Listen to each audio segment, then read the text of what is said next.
so damn cold here.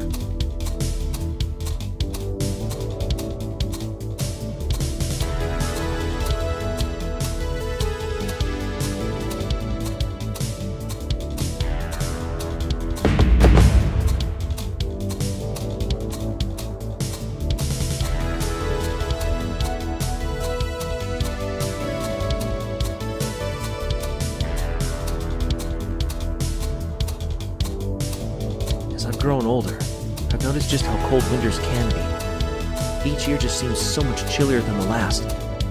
I've caught myself putting on a second pair of socks when I go out, or pulling up my collar in the wind.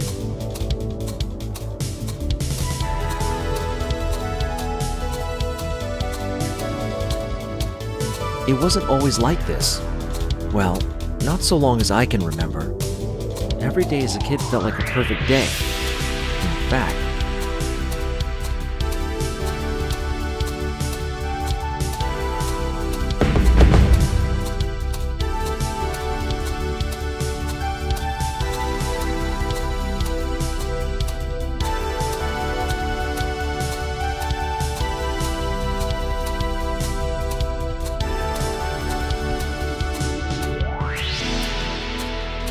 wait, was that really what it was like as a kid?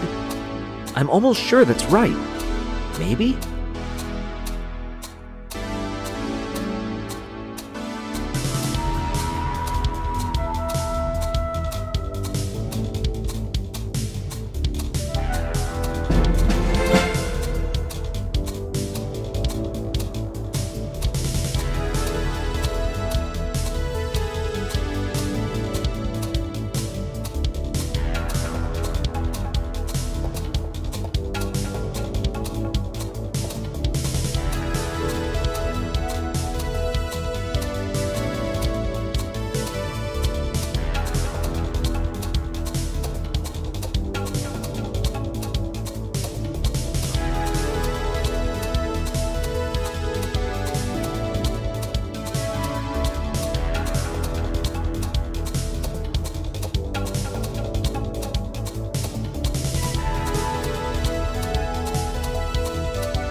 That's the thing. My memories have also started to fade a little, especially of late. Just in the past day, I think, I've started to write down my name, the names of people in my life. Holding on to my memories has been difficult. It's not just about keeping a record. I'm writing a book. It's the final entry in a great saga that was started by someone very close and dear to me.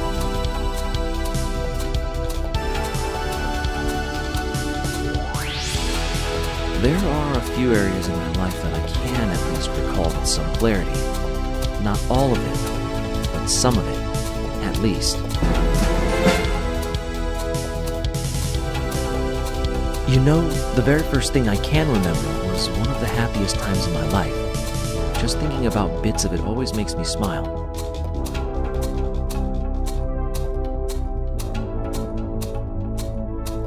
When I was still a kid, a year or so before I started school, my parents took my brother and me on vacation. My grandparents passed away and my folks thought we just needed a break from life.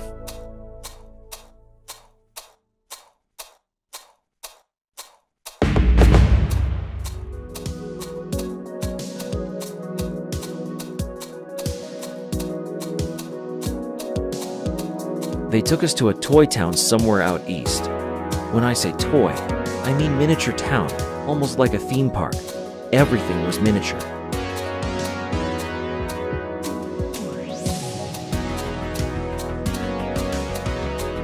I've tried my hardest to remember where it was, but it's impossible. I remember we left home around lunchtime and the sun was behind us all the way.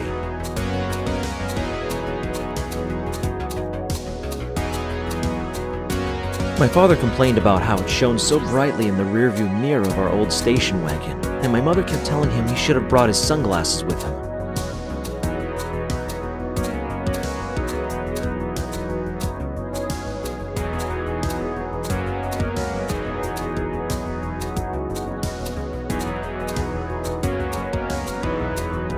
That's how they were. They argued so much, but they loved each other unconditionally. and that love spilled over to their kids. It was always so warm when I was with them.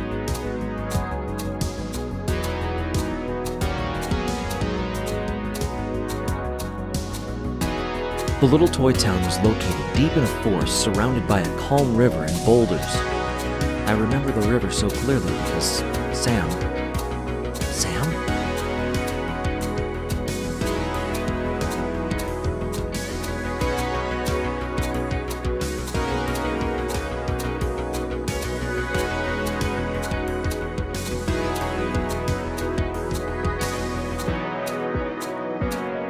Yes, my brother Sam.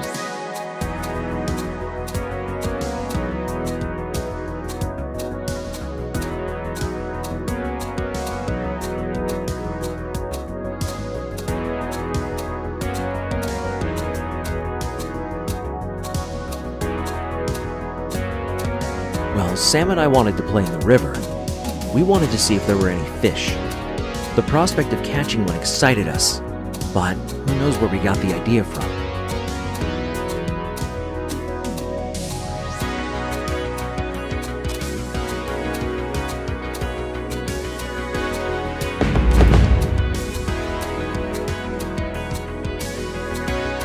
We were disappointed. There weren't any fish in the river, at least that we could see. Besides, our parents wanted us to enjoy the little toy town instead of covering ourselves in mud and smelling like fish.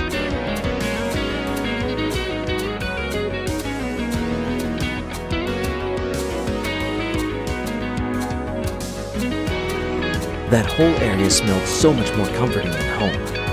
It was like freshly baked bread, fire, cookies, and popcorn.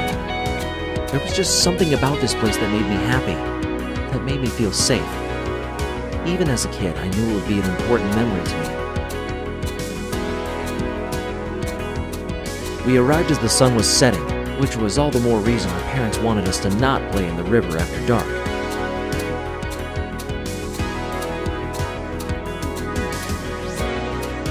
I remember my dad carrying me on his shoulders through the town.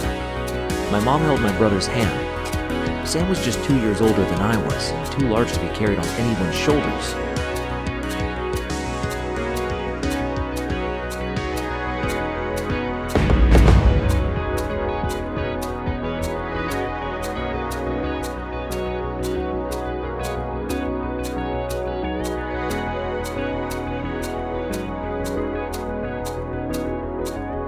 All of the houses in the town were smaller than regular ones.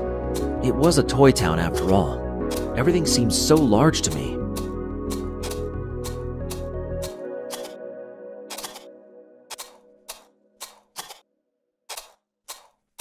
It helped that being on top of my father's shoulders made me feel like a giant.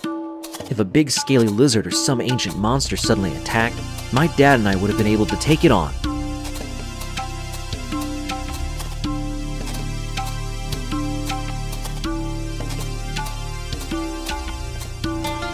The streets were lit up with people selling all sorts of foods.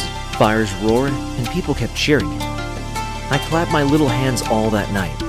That is, until my parents had enough of it and gave me ice cream to keep me occupied.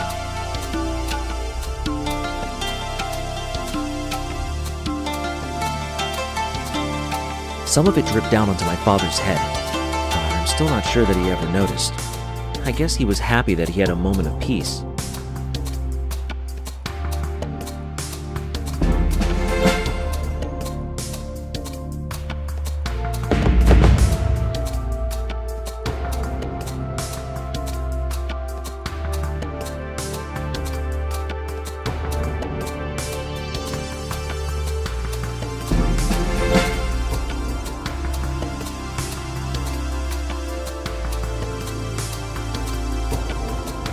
Sam also had one, but gobbled his down within minutes.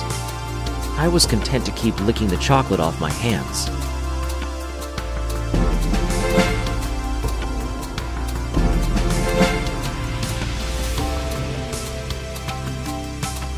We spent the next day exploring the little town and the banks of the river. I don't think I've ever laughed so much or ever gotten so dirty. My mother was so upset with me.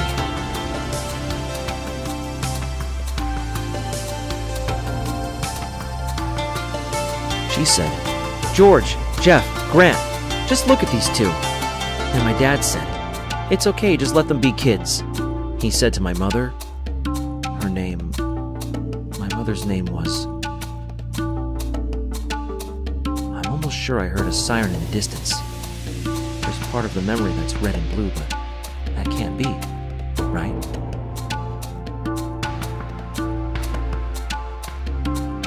I cried when my parents said we were leaving. I didn't want to go back home. I wanted to stay in this magical place.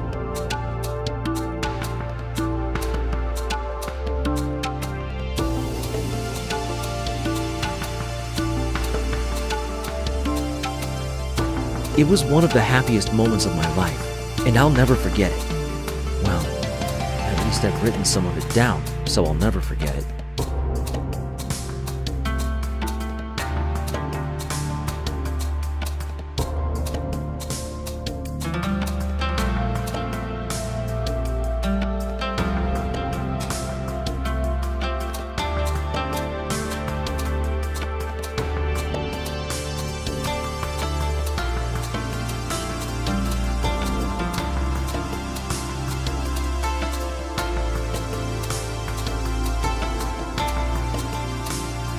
I was in the 10th grade when it happened. I'd just gotten home from school and saw both of my parents were sitting in the kitchen, crying their eyes out.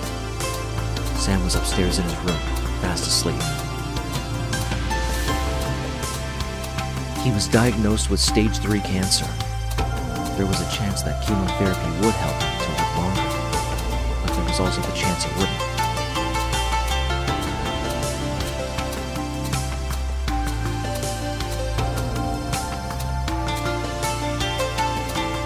My parents bought him any toy he wanted, just anything to make sure he was happy. I wasn't jealous because I knew that Sam needed them more than I did.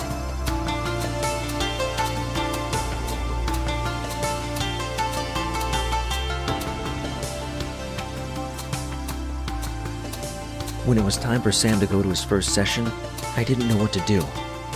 I didn't go home straight away after school that day. Instead, I just stayed at school and cried. After that, I pretty much mentally checked out of my family, staying away from them for longer and longer periods. It helped that I loved camping and exploring. So did Sam, but we didn't go camping together anymore.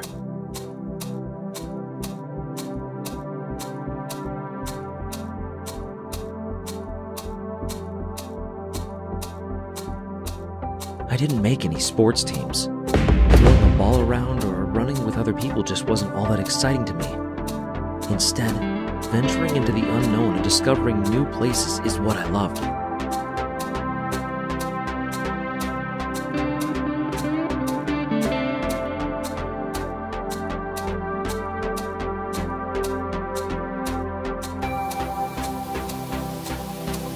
To further distract me, I joined a local youth group. I didn't care what they believed in. I just wanted to get away from what was happening in my life. Thankfully, the group went on regular camping trips and hikes.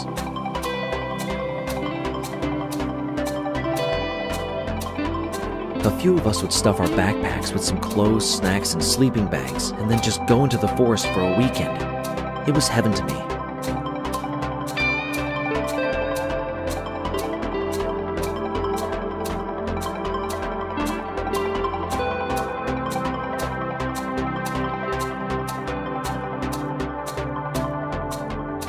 But there was this one time, this one particular outing that I just couldn't get over at all, and it stuck with me all this time.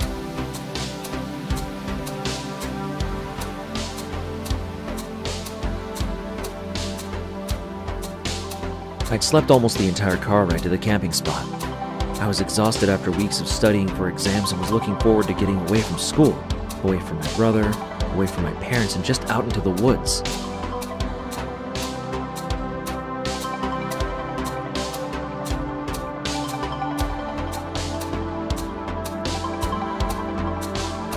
We arrived late, set up camp, cooked our supper, and had an early night. I didn't take note of my surroundings and just kind of passed out.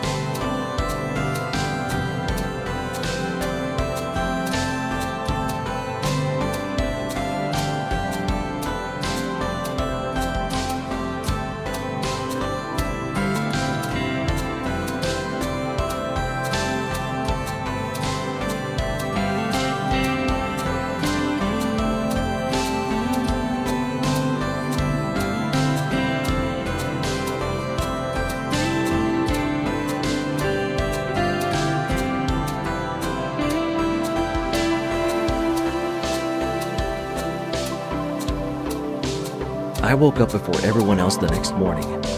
There was a flash of red and blue and a siren. But that didn't seem right. No, that's not what happened. It was still dark out, but I decided to go on a hike while the others were still sleeping. I never said I was a smart kid.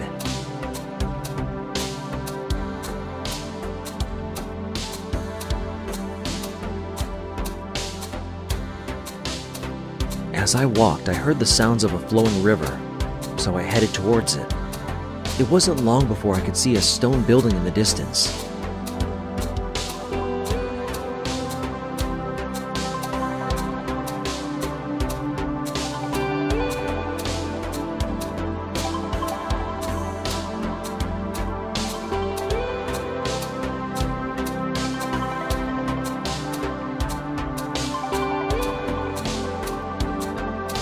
And there it was. Right in front of me was the toy town from my childhood vacation. I couldn't believe it. I never thought I'd see it again. But this time, it wasn't all cheery like the last time I was there.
Instead, there was no one around. It barely took me a few minutes to walk around the place and see all of it. Everything just seems so small now.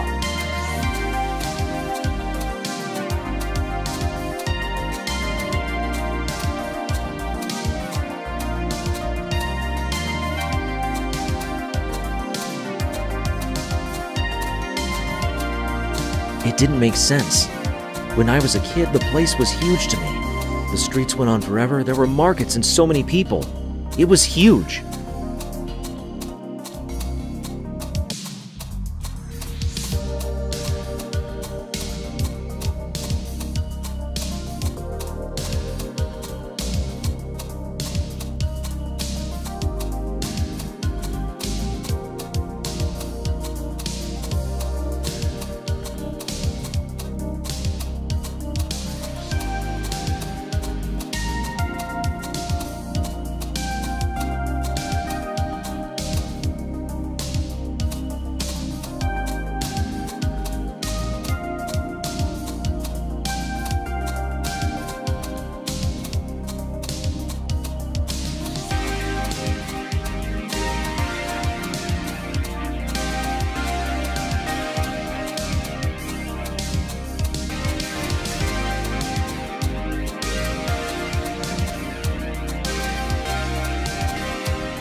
Now it was nothing more than a roadside attraction, a forgotten place that people didn't visit anymore. Everything was covered in dust and just wasn't as vibrant anymore.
Sam?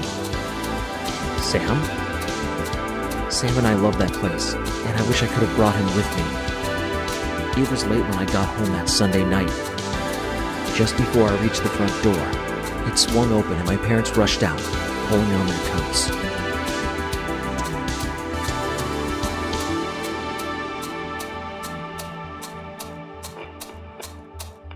My mother grabbed my hand and pulled me towards the car. We were going to the hospital. They explained that Sam had taken a turn for the worse.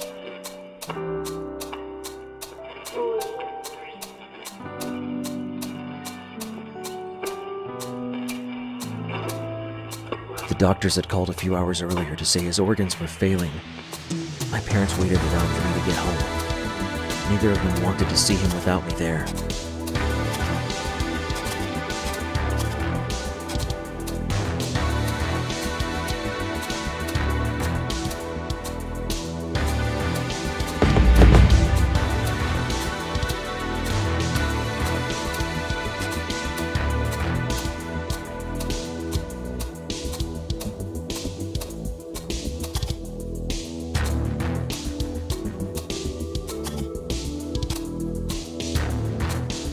It's hard seeing someone you love in a hospital bed.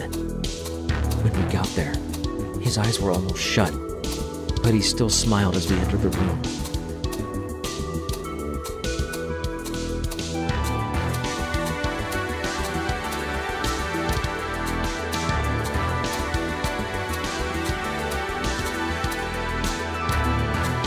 My mother held his hand one last time, and he squeezed.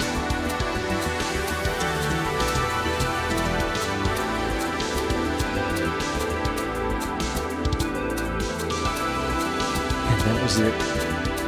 That was the last time I saw Sam. He slipped away peacefully, with his family around him.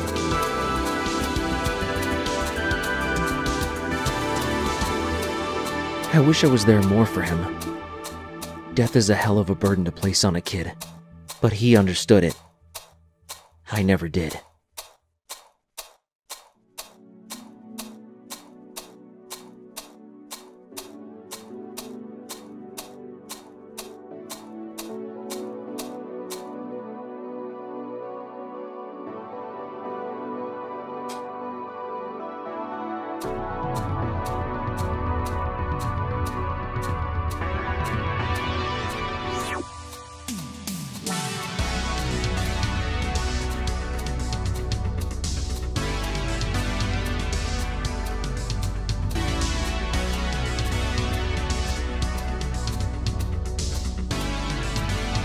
After graduating high school, I spent a year in and out of jobs.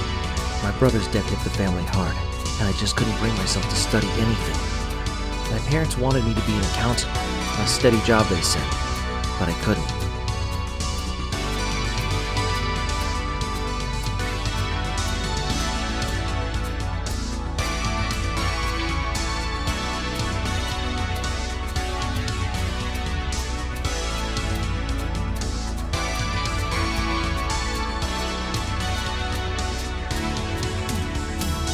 I wanted to keep exploring, but I didn't want to stay in the town I grew up in.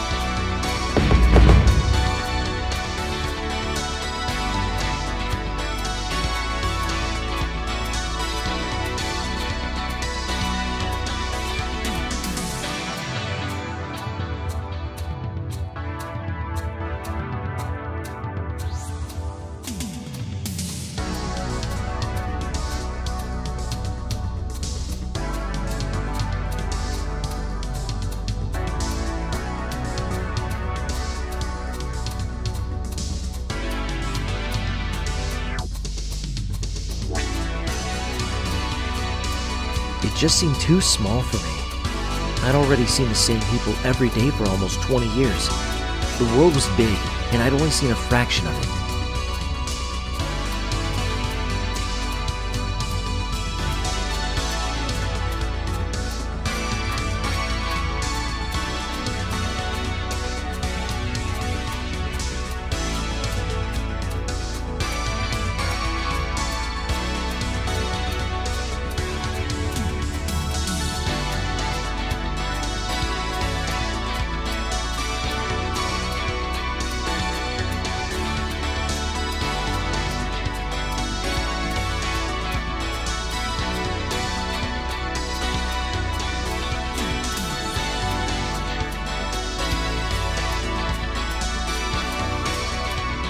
Eventually, I saved up enough money and said goodbye to my parents. At first, I made sure I got out of town and didn't care where I was going. The first steps were the most exciting.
I didn't have enough money to stay at fancy hotels or to have a meal 3 times a day, but I was fortunate that I could take the time off. Instead, I stayed in hostels and had to rely on the generosity of others. My father told me this would build character.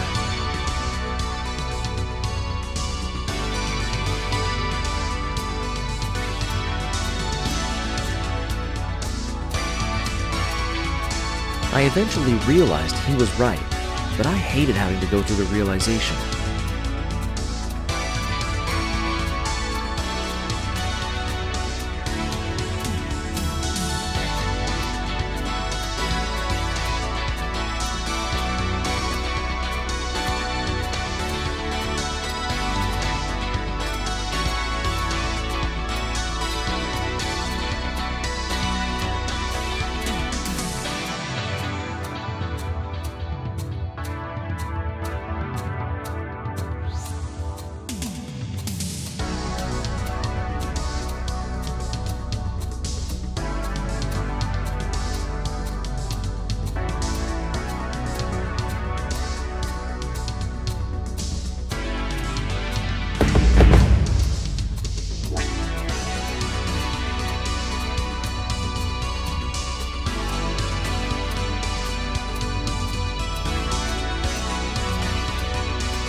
My trip led me to an area of gorgeous lakes and snowy mountains. I'd heard there was a small town at the top of the mountains. It was a secluded paradise for the adventurous types, and I was determined to find it. The flowers there were gorgeous. Even after all of my travels, I've never seen them again.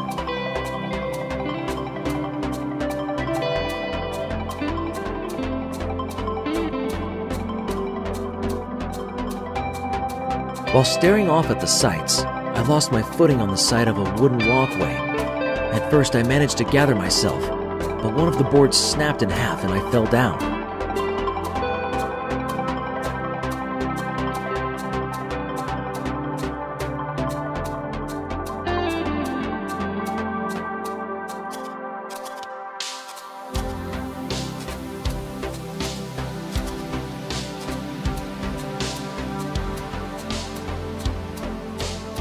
At the last possible moment, I managed to grab onto a piece of rock.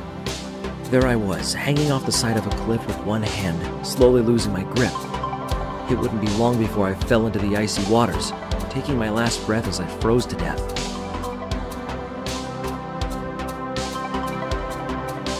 I didn't want to die, but the choice wasn't mine to make. The sirens and shouting again, but closer. This isn't part of the memory.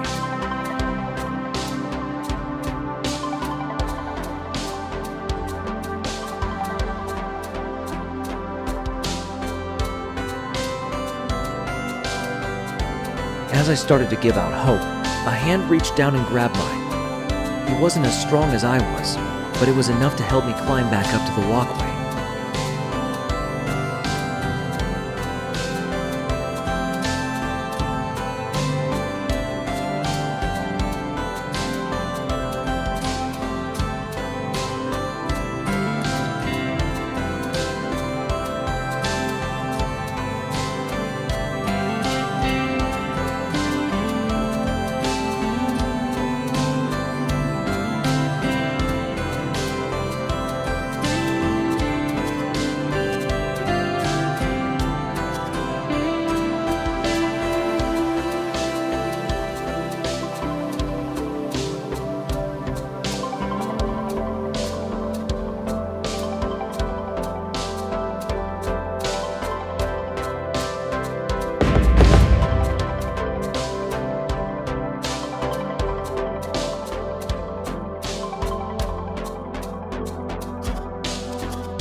As I got over the broken board, I grabbed onto anything I could, kicking at whatever my feet found to get me as far away from the peril as possible.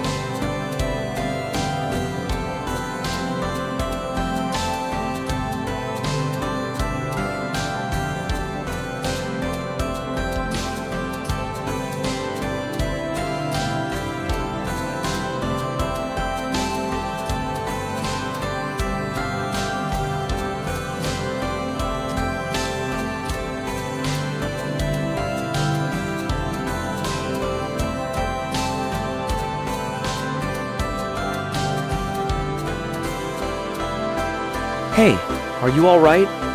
You're lucky I saw what happened." That voice was the sweetest thing I'd ever heard.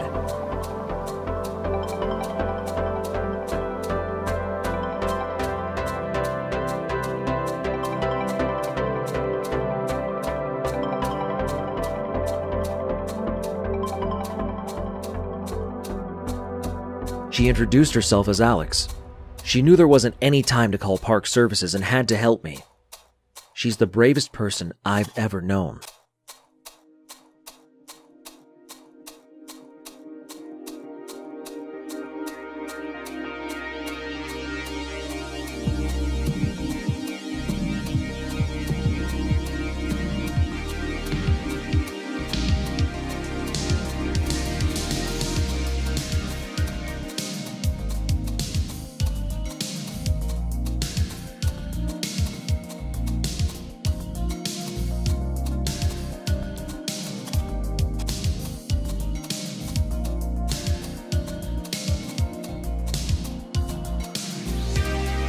After that, Alex and I were inseparable. She journeyed to the mountains for a research project. I stayed a few extra nights at a little rest stop, and we spent our days hiking and talking.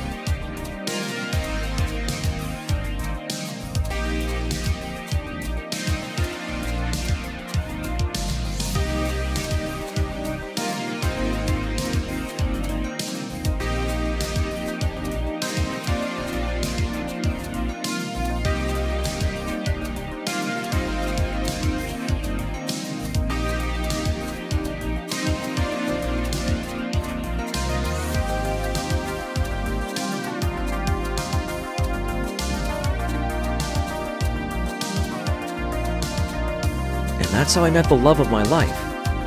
Alex and I traveled for the next few months, and thankfully, neither of us fell down the sides of any more mountains.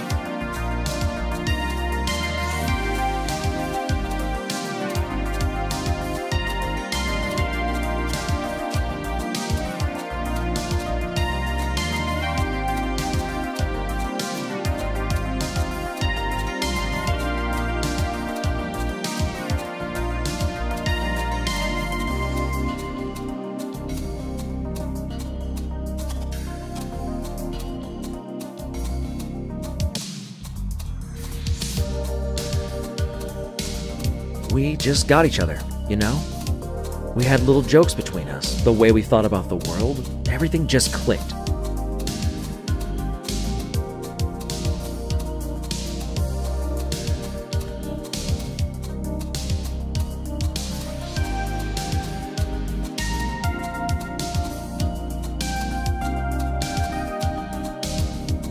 Alex made me happier than anything else in the world, and helped me to not be so hard on myself over my brother's death.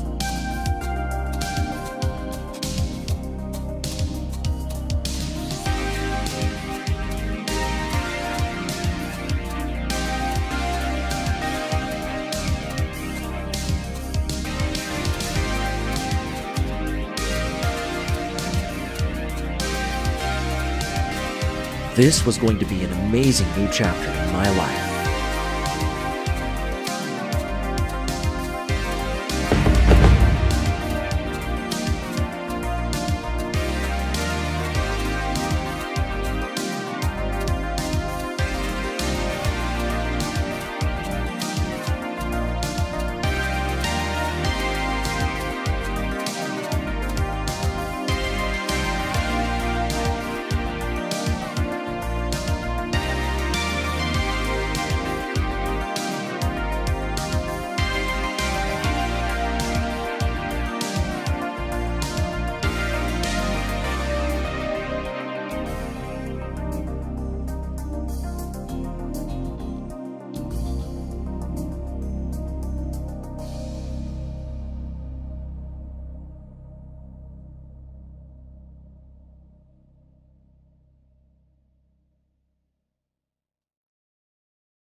After a couple years of wanderlust, Alex and I decided to finally settle down.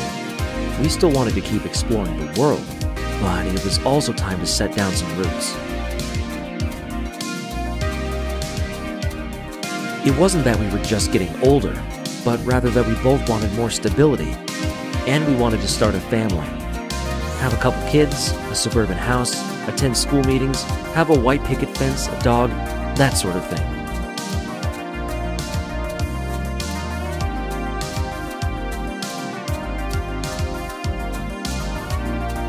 We used all the money we had and bought a little place in a seaside village that we both loved. It was far away from the hustle and bustle of any big cities, but close enough for any services or groceries we might need.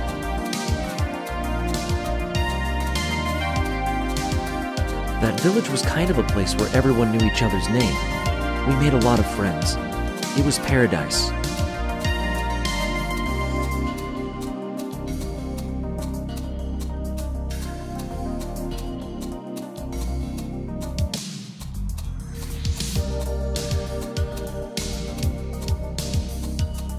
I don't remember any particular people. Try as I might, everyone is just a shapeless blob, or their names are on the tip of my tongue, but I just can't recall them.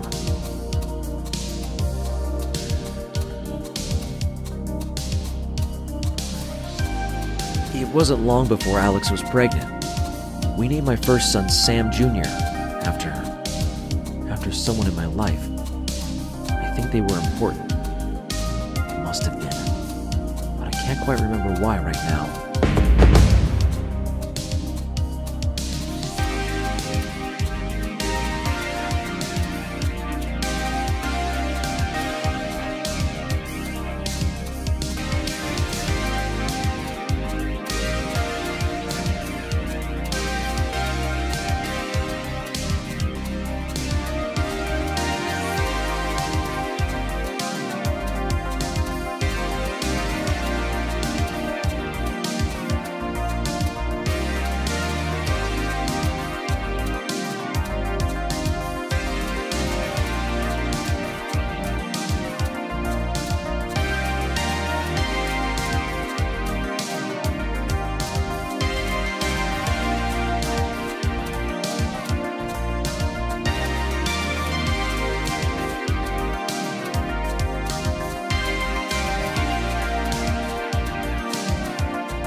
And then after Sam Jr., we had a baby girl.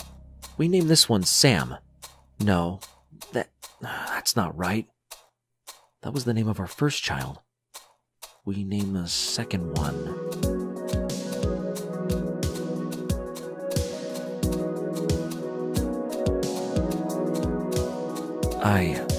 We named the second one. We named her Alex. No. Not Alex. Was it Gretchen or Gabriella? We named our second child Gabriella.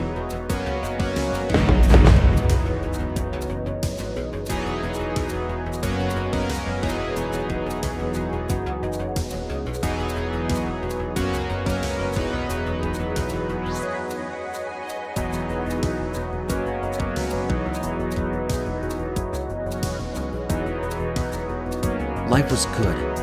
Life was perfect. Since I'd known her, Alex wanted to write. After having the kids, she didn't want to go back to her job right away and decided to finally pen a novel. She wrote several.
Alex wrote down all of our journeys together and turned them into children's books.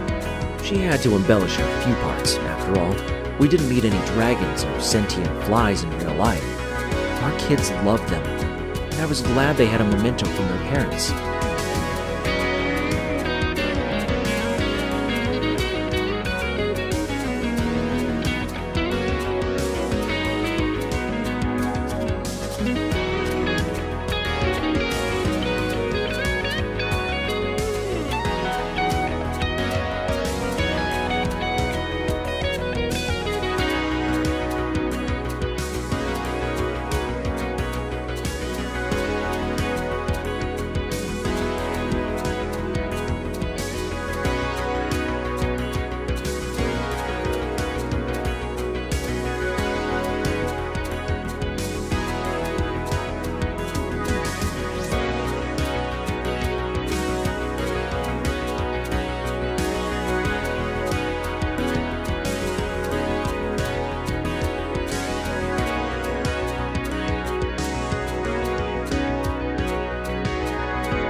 It wasn't hard for Alex to find a publisher, and the books were a success.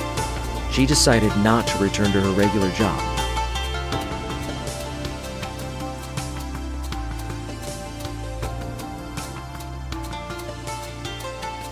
I finally studied finance, which is what my parents wanted. It wasn't at all glamorous or that fun, but it paid the bills. As long as our little family didn't need to worry about money, it was worth the sacrifice. I wasn't that bad of a writer either.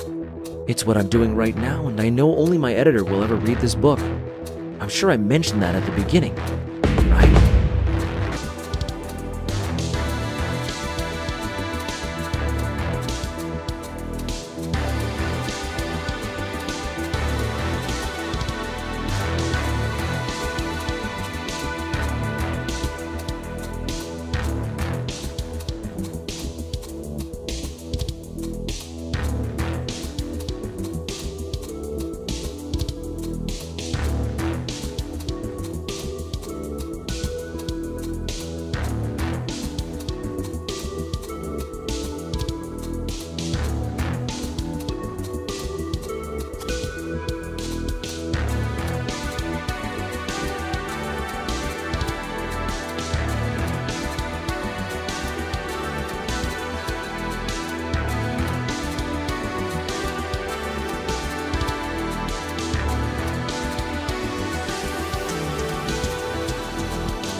As my memories started to fade, I decided to finally write down all of the highlights and lowlights of my life. But I'm not sick. So why is this happening?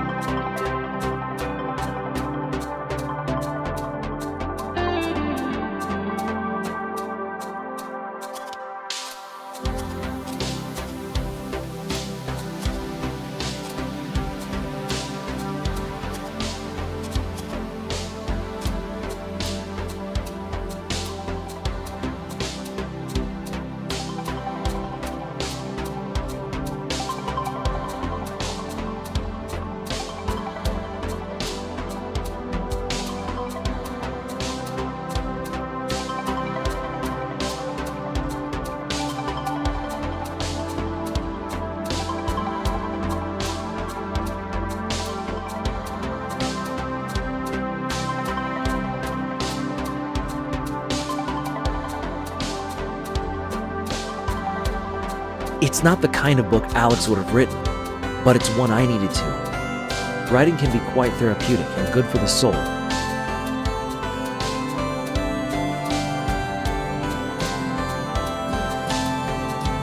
Did I tell you about the little town we moved to?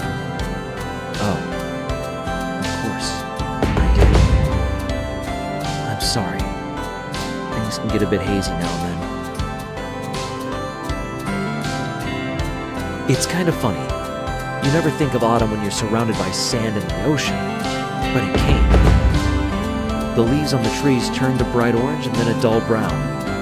The wind also picked up. A little way up from the beach, there was a hiking path that led to an old fort and a shipwreck. The town used it as a local attraction for tourists, but it hadn't been open in quite some time. Every weekend, our little family would take a walk to the end of the beach to the old wooden ship. We'd have a picnic, make up stories about the pirates, and then head back when the moon was out.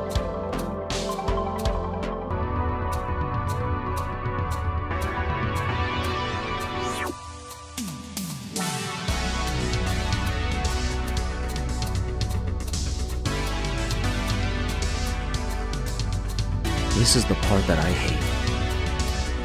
These are the memories that break me every single time that I remember them. It's impossible for me to not cry. And I'm sorry if the following words are a bit fragmented.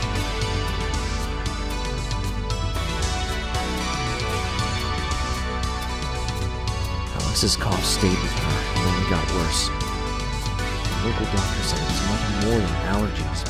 He said it was just a bad case of flu. Then he didn't have an answer.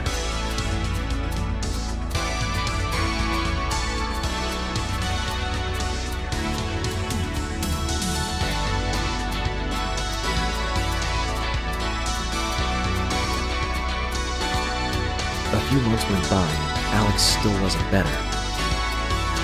We sent the kids to spend time with her parents while she stayed at the local hospital for tests. I got a room at the closest motel. I don't remember a thing about it.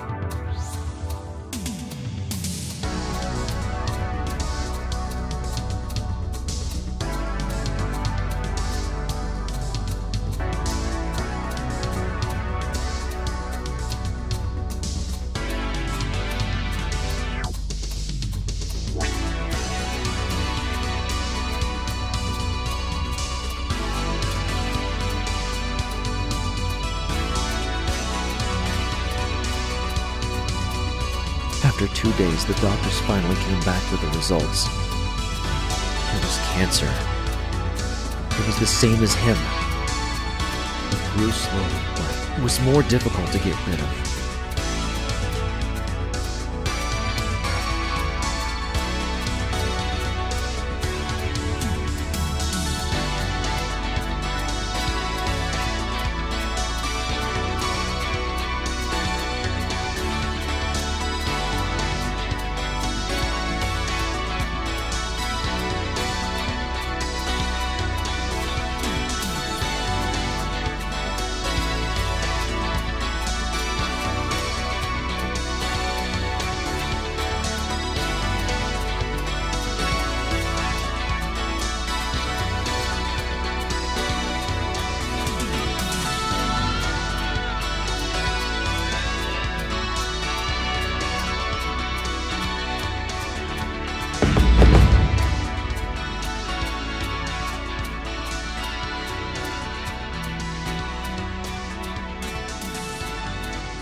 this time, I was older. This time, I understood what was happening. This time, I wouldn't run away.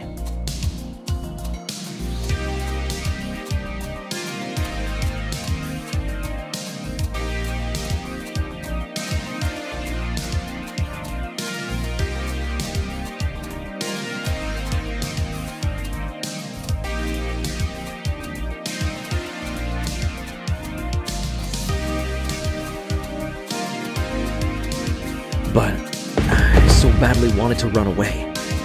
In my mind, I didn't want to go through this again. I didn't want to watch another person die of this awful sickness. Watch their last breath as they slowly slipped away.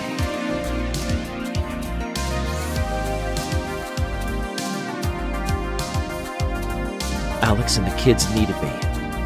I wasn't going to be selfish as an adult. I'd be with Alex every single step of the way. We were a family, and nothing was going to break us up.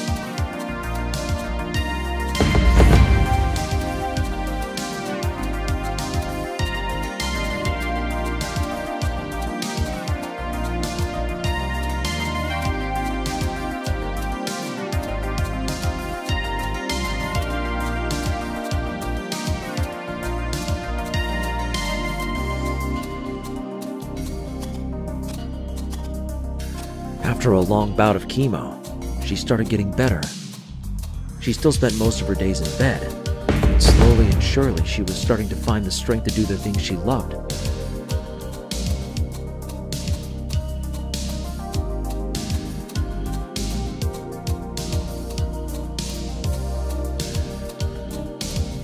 In fact, she managed to finish the book that she was busy with.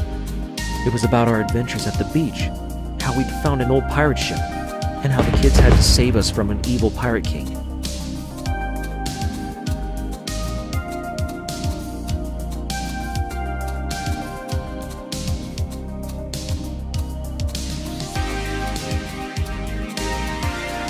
The kids. Our two kids. Did we have kids? Yes, we must have. I'm sure I wrote about them. But then why can't I remember their faces?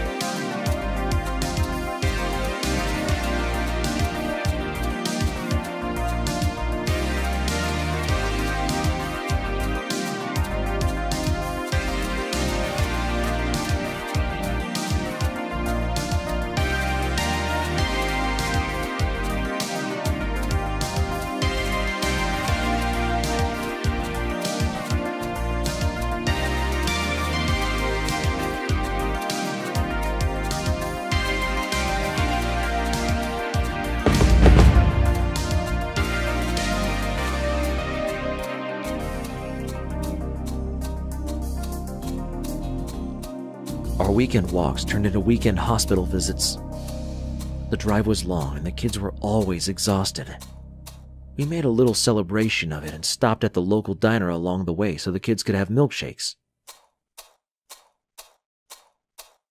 Those days weren't perfect, but they felt good. Like walking into a cave and then finally seeing a light at the end of it. They were dark, but Alex's recovery was a beacon in the darkness. None of us saw the headlights of the truck. In an instant, it barreled through the side of the car, killing Alex and the kids.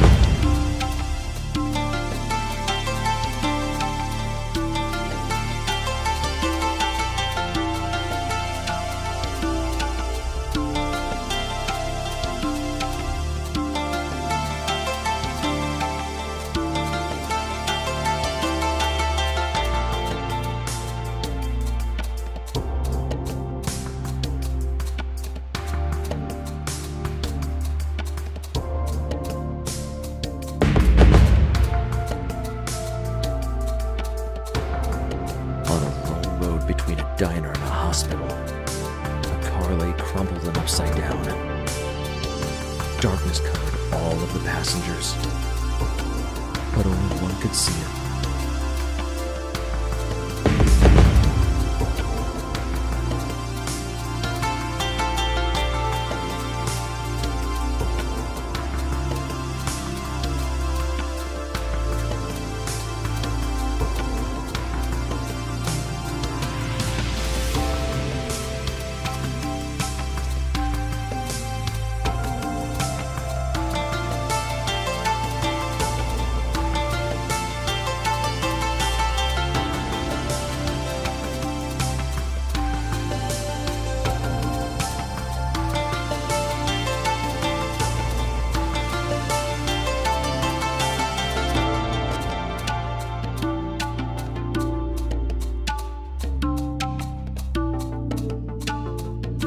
The drunk driver of the truck stumbled out of his cab, collapsed in the middle of the road.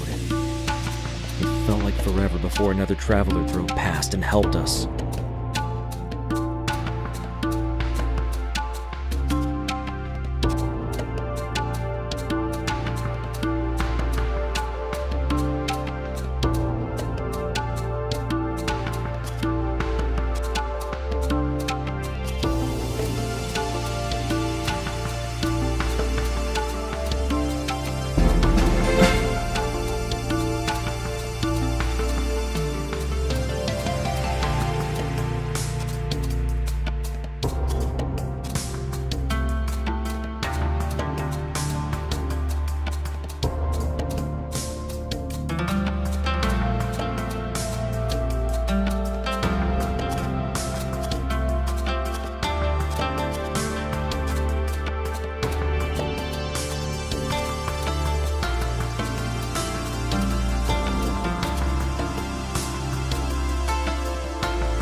It was all over. But I was left alive. Why didn't it kill me as well?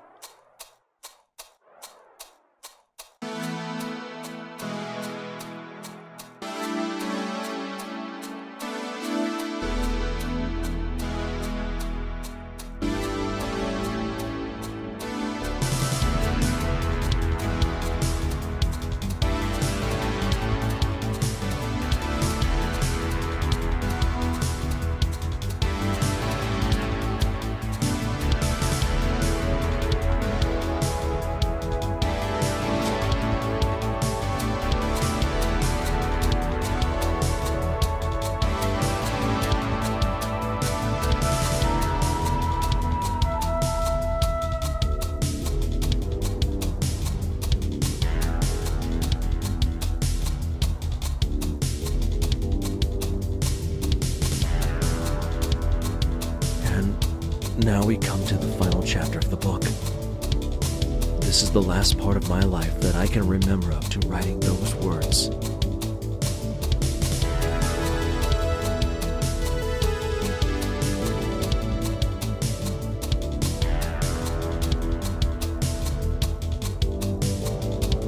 Nothing went well after the accident. How could it? I fell into a drunken stupor and threw back a bottle of whatever I could every night. There was nothing else I could do to numb the pain. To be honest, drinking didn't actually help. It was so cold then. It's gotten even colder since. Sometimes I could swear there was fog outside the house, but I only ever caught glimpses of it.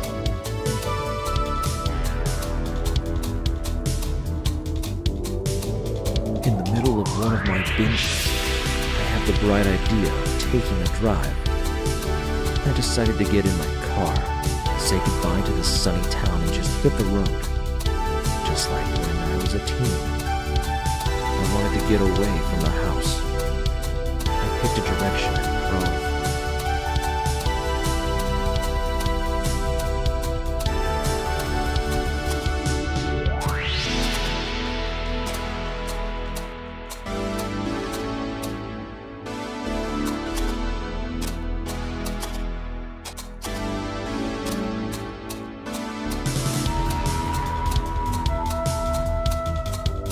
As I sobered up, an idea wrapped itself around my mind and wouldn't let go.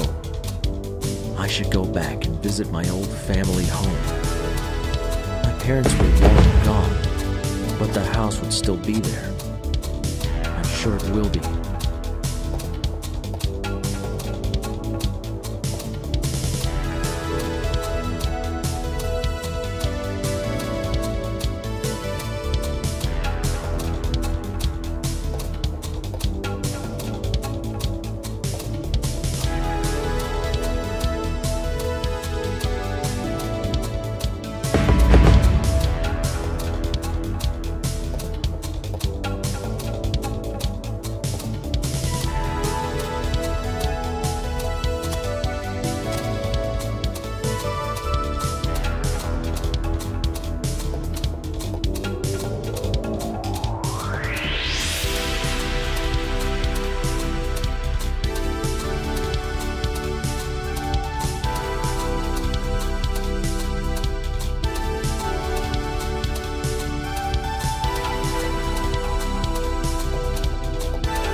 Drove for hours across the country, the sound of whatever the loudest music on the radio station to keep me awake, to keep me going. I lost track of how many times the sun and moon switched places. After my brother passed away, my parents struggled, and when I moved out, they failed to keep up payments on the house and the bank took it. For whatever reason, it just never got sold.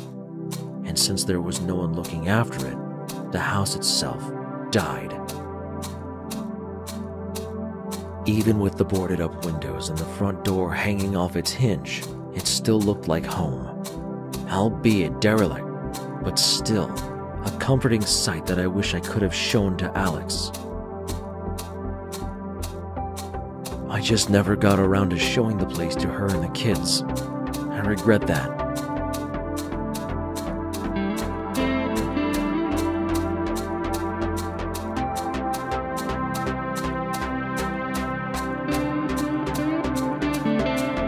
Even so, there was something off about the place. Something not quite right. A coldness started to set in. Why is it always so damn cold? A light at the back of the house called to me. It was dim, an eerie color. there was never anything back there.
In the distance, I heard sirens, but there were no longer voices. Even the sirens were drowned out by the ambient noise of the world.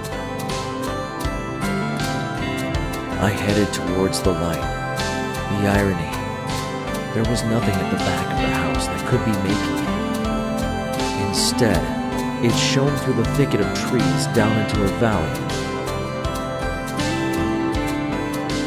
I pushed through the underbrush as branches swung back and hit me. It wasn't sore though. Why wasn't it sore?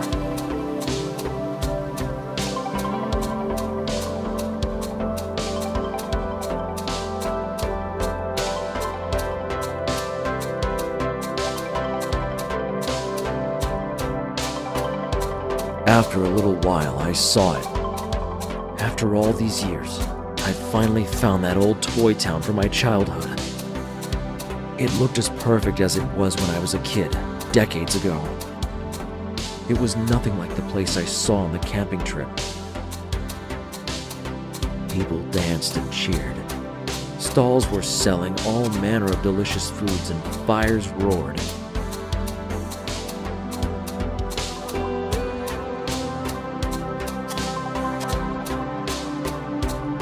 Bottle in hand, I stumbled down the streets, but they all converged into a single path. It was uncanny.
In the end, in a small enclosure, I saw something that made me feel even colder, even darker.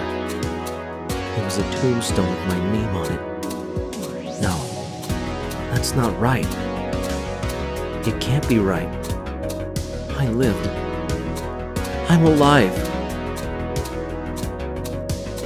And then as the fog finally lifted, I saw Alex, Sam Jr., Gabriella, Sam, my parents. They were all there. All of them were smiling, as if they were waiting for me.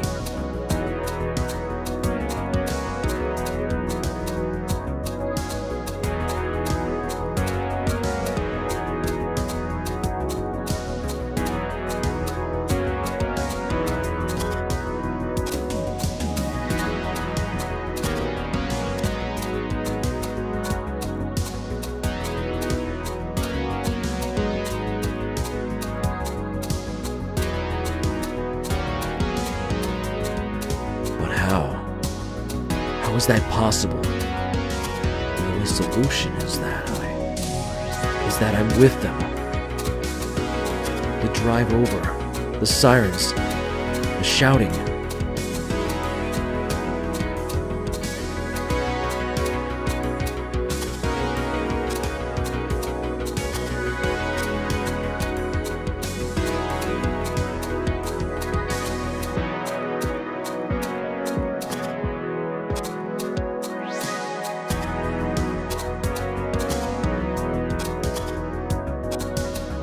Those rescue services? Did I survive the car crash?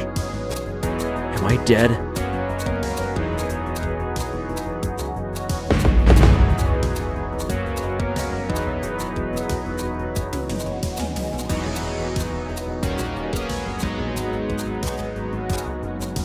Yeah, I am. But it's warm now. With all of my family around me, finally warm.